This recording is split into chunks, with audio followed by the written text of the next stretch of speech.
Hello ninth class. आज हम करेंगे एक्सरसाइज 6.2 का क्वेश्चन नंबर 1, 2, 3। ठीक है, लाइन्स एंड एंगल्स का चैप्टर ये है। ठीक है, अभी स्टार्ट कर रहे हैं हम। क्वेश्चन नंबर 1 में क्या दे रखा है? In the figure find the value of x and y and also show that A B parallel to C D. इसमें जो आपका डायग्राम दे रखा है ये है डायग्राम। इसमें से एक्स और वाई का वैल्यू निकालेंगे और हमें ये भी प्रूव करना है कि A B parallel C D, ये वाला प्रूव करेंगे। ठीक है, ओके लेट्स स्टार्ट। देखो यहाँ पे पहला स्टेप में क्या रखा है, 50 + x = 180 डिग्री। कैसे है? देखो ये लाइन है, ये लाइन का ऊपर ये वाला एंगल बना हुआ है 50 और x, ये दोनों 50 और x को प्लस करेंगे तो कितना होगा? 180 डिग्री होगा। क्यों है? Reason is linear pair. Reason क्या है? लीनियर पेयर, ये रहा। सो यहाँ पे क्या हो गया? 50 + x = 180 डिग्री। तो सिंप्लीफाई करेंगे तो x = कितना आया? 130 डिग्री। समझ में आ गया कि ये वाला लाइन, ये x = 130 डिग्री। ये दोनों को लीनियर पेयर के हिसाब से 180 डिग्री, इसलिए x का वैल्यू कितना आया? 130 डिग्री, ये वाला 130 डिग्री। नेक्स्ट y का वैल्यू क्या होगा? देखो x और y का वैल्यू पहले से ही दे रखा है। देखो यहाँ पे ये 30 डिग्री है तो इसका ऑपोजिट भी 30 डिग्री होगा, क्योंकि ये लाइन और ये एक दूसरे से इंटरसेक्ट करेंगे तो ये एंगल और ये एंगल बराबर होगा। इसका रीजन क्या है? Vertical opposite angle are equal. इसी वजह से क्या, देखो y = पहले से ही दे रखा है 130 डिग्री। सो ये भी 130 डिग्री और ये 130 डिग्री, ये दोनों, ये एंगल और ये एंगल क्या होता है? 130 डिग्री। मान लो ये एक लाइन है और ये एक लाइन है, इसका ट्रांसवर्सल मान लो ये है।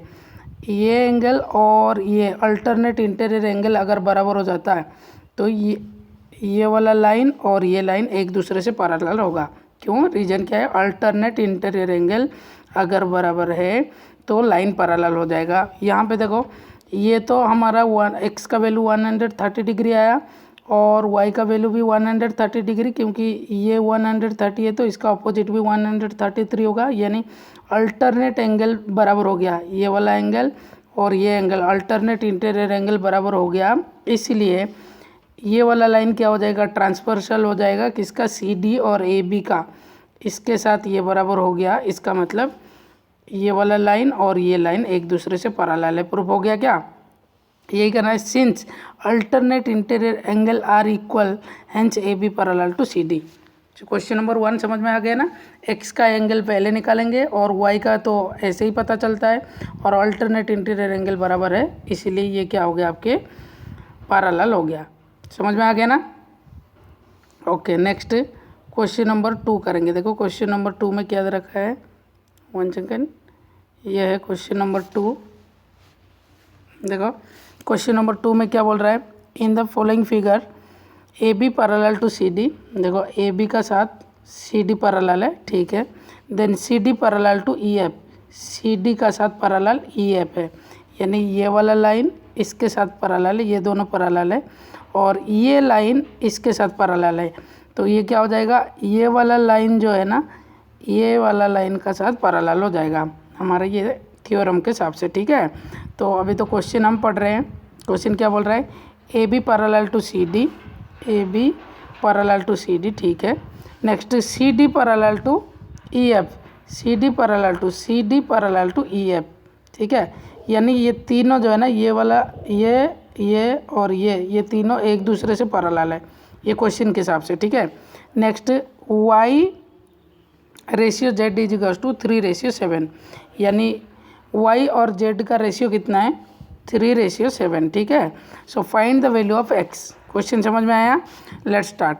ये है आंसर, अभी स्टार्ट करेंगे। देखो given that y ratio z = 3:7, तो यहाँ पे y = हम 3k लेंगे, ठीक है। आप x भी ले सकते हैं, लेकिन यहाँ पे x टर्म ऑलरेडी यूज हो रखा है, इसलिए हम x नहीं ले रहे हैं। तो y के लिए हम, अगर रेशियो में देता है तो उसके लिए कुछ वेरिएबल लेना पड़ता है। सो y = y का रेशियो कितना है? 3 है, इसलिए 3k ले लिया आप। 3k के जगह में p जेड क्यू कुछ भी ले सकते हैं, ठीक है। सो यहाँ पे के ले रखे, so therefore Z is equal to कितना है, जेड का रेशियो कितना है 7 है, तो इसलिए जेड इज इक्वल टू 7 के। समझ में आ गया यहाँ तक। नेक्स्ट ये फिगर, फिर ये वाला फिगर देखो, 1 सेकेंड, यहाँ पे और एक फिगर बना रखे, ये वाला देखो। तो यहाँ देखना है आपको, अभी क्या कर रहे थे हम, ये वाला y is equals to angle 1 is equals to 3k, यानी देखो y का वर्टिकल अपोजिट एंगल क्या होगा, ये वाला होगा ना, यहाँ पे ले रखे है देखो एंगल 1, ठीक है, कन्फ्यूजन नहीं होने का है। क्या बोल रहा है देखो, ये वाला y is equals to angle 1, यानी एंगल 1 यहाँ पे ले रखे एंगल 1, ये एंगल को हम एंगल 1 ले सकते हैं। सो y का साथ एंगल 1 बराबर होगा, क्यों होगा, वर्टिकल अपोजिट एंगल, इसी वजह से this is the reason, vertical opposite angle, इसीलिए ये वाला है, ठीक है। Next is given that C D parallel to, C D का साथ पैरेलल ई एफ है, ठीक है। तो क्या हो जाएगा देखो, ये एंगल का साथ ये बराबर है और C D parallel to E F, तो क्या हो जाएगा, ये वाला एंगल और ये एंगल मिला के कितना होगा, ये को इंटीरियर होगा। यहाँ पर लिख रखा है देखो, since angle 1 plus angle Z, तो ये वाला एंगल 1 और एंगल जेड, ये वाला फिगर में देखो एंगल 1, ये तो एंगल 1 ले रखे हैं और angle Z is equal to, मतलब देखो को इंटीरियर का मतलब क्या बताता हूँ, देखो ये लाइन और ये वाला लाइन पैरेलल है, तो ये एंगल और ये एंगल कहलाता है को इंटीरियर, और ये दोनों का सम कितना होता है 180 डिग्री होता है, तो को इंटीरियर होता है ये, ठीक है। समझ में आ गया ना, को इंटीरियर मतलब, तो यहाँ पे वही ले रखा है देखो angle 1 plus angle Z is equal to 180 degree, reason is sum of co-interior angle, यानी ये वाला एंगल और ये जेड, तो ये तो हमारा सेकंड में बना हुआ फिगर। ओरिजिनल फिगर कौन सा है, ये देखो ओरिजिनल फिगर तो अपना ये वाला फिगर है, इसमें से अगर हम लेंगे तो ये वाला एंगल और ये एंगल को प्लस करेंगे तो कितना होगा 180 डिग्री होगा, ये रहा। सो यहाँ पे हमारा फाइंड आउट क्या हो जाएगा, देखो एंगल 1 इज इक्वल टू क्या लिया 3 के लिया, जेड इज इक्वल टू कितना लिया 7 के लिया, तो इसको सिंप्लीफाई करेंगे तो के का वैल्यू कितना आया 18 डिग्री आया, यानी के का वैल्यू कितना आया 18 डिग्री। तो हम वाई इज इक्वल टू कितना ले रखे 3 के ले रखे, तो के का वैल्यू कितना आया 18, तो 18 मल्टीप्लाई 3 इज इक्वल टू कितना आ जाएगा 18 into 3 is equal to, answer आ जाएगा ना 54, ठीक है। सो ये आ गया आपका 54, समझ में आ रहा है क्या। नेक्स्ट सो आपका y का वैल्यू आ गया, ठीक है। नेक्स्ट इज आप z का वैल्यू भी वैसे ही निकाल सकते हैं, तो यहाँ पे देखो z का वैल्यू 7k है, यानी 7 मल्टीप्लाई 18, तो कितना होगा 126, आ गया समझ में। सो z का वैल्यू भी आ गया, यानी x y z आ गया आंसर। ये रहा z का वैल्यू आ गया 126, गिवन दैट ये z का आंसर भी आ गया क्या समझ में। मैं फिर से रिपीट कर देता हूँ, रिपीट जैसे कि y का अपोजिट एंगल ये है, इसीलिए ये वाला एंगल और ये एंगल 180 डिग्री होगा, ठीक है। तो उस हिसाब से अल्टरनेट इंटीरियर एंगल इक्वल नहीं होगा, अल्टरनेट इंटीरियर एंगल 180 नहीं होगा, इक्वल होगा, ठीक है। सो उस हिसाब से y का साथ ये वाला एंगल बराबर होगा और ये एंगल ये 180 डिग्री होगा, जैसे कि मैंने कहा ये एंगल ये को इंटीरियर एंगल 180 डिग्री होगा, रीजन सब लिख रखा है देखो यहाँ पे। सो k का वैल्यू, x का वैल्यू, y का वैल्यू, z का वैल्यू सब आ गया, ठीक है। समझ में आ गया ना। नेक्स्ट अभी क्वेश्चन नंबर 3 करेंगे। देखो क्वेश्चन नंबर 2 तो समझ में आ गया, क्वेश्चन नंबर 2 ये है, क्वेश्चन नंबर 2 ध्यान से समझना है। ओके क्वेश्चन नंबर 2 में क्या 3 में क्या दे रखा है, ये है A B parallel to C D, ये फिगर है आपके, देखो यहाँ पर फिगर दे रखा है, ये आपका फिगर है। तो फिगर में से देखो A B parallel to C D, ठीक है। थोड़ा सा छोटा करते हैं उसको,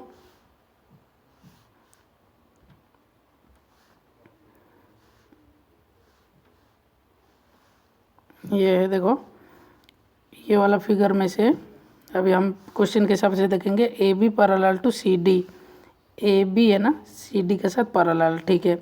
नेक्स्ट क्या बोल रहा है, next is E F parallel, E F perpendicular to C D, E F perpendicular to C D यानी ये 90 डिग्री है, ठीक है। और क्या दे रखा है देखो, G E D is equal to 126, G E D दिख रहा है, जी ई डी यानी ये वाला एंगल कितना है 126, ठीक है। अभी हमें फाइंड आउट क्या करना है, फाइंड ए जी ई यानी ये वाला एंगल फाइंड आउट करेंगे। और क्या फाइंड आउट करेंगे देखो, जी ई एफ ये वाला एंगल फाइंड आउट करेंगे, ठीक है। और क्या बोल रहा है, एफ जी ई ये वाला एंगल फाइंड आउट करेंगे, ठीक है। क्वेश्चन समझ में आया क्या बोल रहा है, question is saying that A B parallel to C D and E F perpendicular to C D, यहाँ पे 90 डिग्री होगा और क्या क्या फाइंड आउट करना है वो दे रखा है, ठीक है। सो लेट्स स्टार्ट, यहाँ आंसर देखो यहाँ पे, तो given that A B parallel to C D, ठीक है, A B parallel to C D, then A G E is equals to G E D. क्यों, देखो डायग्राम में से देखो क्या बोल रहा है, ये क्यों है, ए जी ई के साथ ये वाला एंगल बराबर होगा, क्यों, व्हाट इज़ द रीज़न, ये पैरेलल है, ये क्या है आपका ट्रांसवर्सल है, इसके साथ ये बराबर होगा, reason is alternate interior angle, यानी देखो यहाँ रीजन लिखा हुआ है, देखो क्या बोल रहा है, ये जो आपका कंडीशन है ए जी ई, ये थोड़ा सा इधर लंबा खींचेंगे और ये ऐसे लंबा खींचेंगे, तो ए जी ई मतलब ये वाला एंगल और ये एंगल कितना होगा, बराबर होगा, ठीक है, ये समझ में आ गया ना।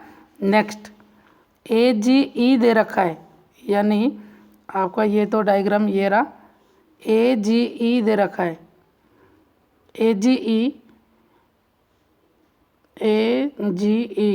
वन सेकेंड डायग्राम को देखो थोड़ा सा, ए जी ई ये वाला दे रखा है पहले से ही, कितना 126, तो ये भी 126 होगा ना, ठीक है, क्योंकि ये वाला एंगल पहले से ही दे रखा है 126, तो हमें ये वाला तो निकाल सकते कितना, ये भी 126 होगा नेक्स्ट, लेकिन हमारा फाइंड आउट किसको करना था, ये वाला करना था।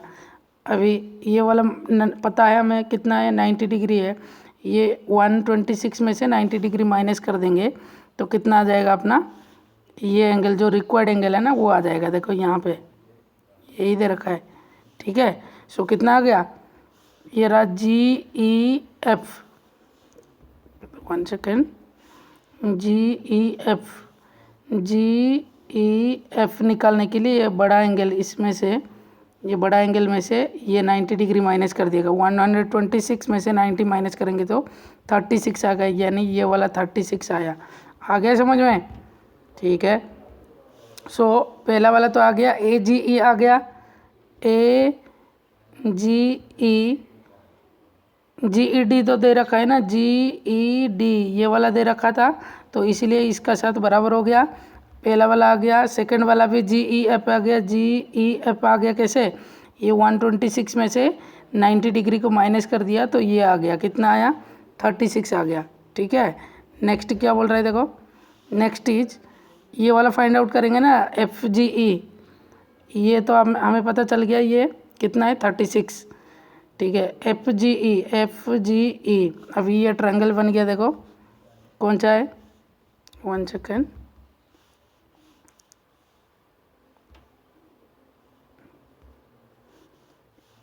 ये ट्रायंगल है, देखो इसमें से, वन सेकेंड प्रॉपरली बनाएंगे, ऐसे ट्रायंगल बन गया, ये एंगल कितना है, ये 36 है, कितना है ये 36 है। नेक्स्ट ये वाला एंगल कितना है, ये 90 है, और हमें ये वाला एंगल पूछ रहा है ना, यानी ये वाला क्या करेंगे, ये 36, ये 0 नहीं है, ठीक है, ये 36, ये 90 और मान लो इसको x ले लेंगे तो क्या हो जाएगा 180 डिग्री होगा। एंगल सम प्रॉपर्टीज यहाँ पे लिख रखा है, देखो सम of co-interior angle, sorry ये नहीं है, ये दूसरा तरीका से कर रखा है, तो ऐसे भी कर सकते हैं आप। ठीक है, क्या करेंगे ट्रायंगल के हिसाब से लेंगे। ये वाला तो हमें पता चल गया, ये भी 90 डिग्री होगा, तो ये निकाल सकते हैं। नहीं तो कैसे कर सकते हैं, देखो ये और ये ट्रांसवर्सल है, तो इसलिए को इंटीरियर एंगल के हिसाब से ये हो गया। आ गया समझ में? आप कैसे भी कर सकते हैं, आप डिफरेंट प्रॉपर्टीज़ भी लगा सकते हैं। सो क्वेश्चन नंबर 1 2 3 हो गया, समझ में आ गया।